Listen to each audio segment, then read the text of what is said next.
What is science? Thank you. Now, the reason I'm asking this is that you've regularly been saying this is a scientific argument, but we have academic institutions and professional institutions around the world coming out saying intelligent design is not science. Right. And I've heard that before, actually. Yeah.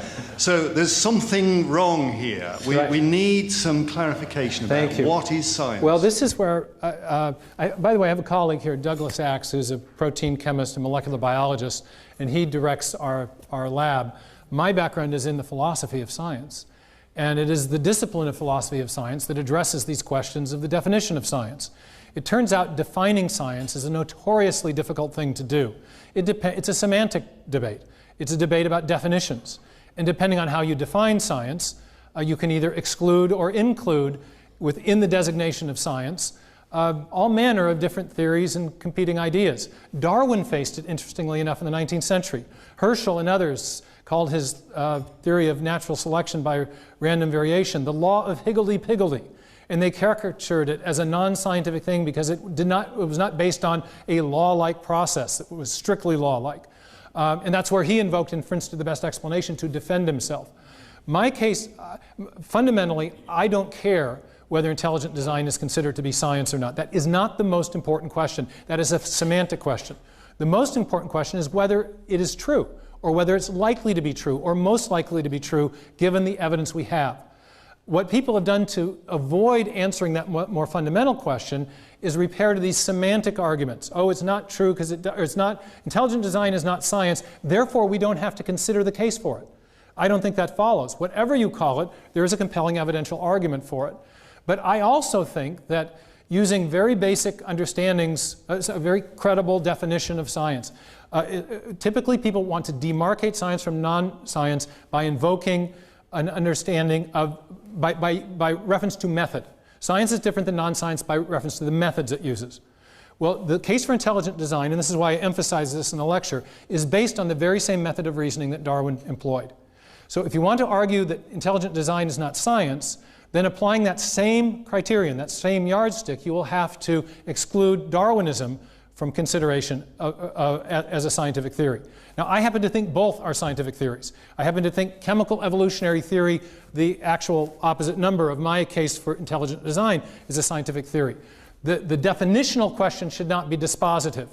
That's just a matter of how you categorize an idea. That's not fundamentally interesting. What's fundamentally interesting is whether it's true or not. But the way people do this categorization is they're called demarcation arguments.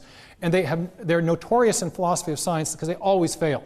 And let me illustrate. One of the simple demarcation criteria that's been offered is the idea of observability. If something's going to be a scientific theory, if a theory is scientific, it must not invoke unobservable entities. Well, ask Professor Josephson in theoretical physics about whether there are unobservable entities that ought to be part of science. Or consider Darwinism. Darwinism invokes unobservable past events, transitional intermediate forms that are not observable, and yet or past mutational events, not observable. If you make observability, a strict criterion of a theory being scientific, we have to disqualify all kinds of theories that are considered scientific, including intelligent design.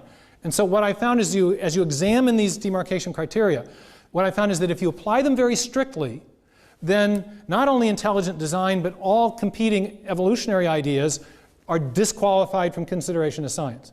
If you apply them more realistically, taking into account the nature of the inquiry, that it's an historical scientific inquiry, then both intelligent design and competing evolutionary theories are properly considered to be scientific.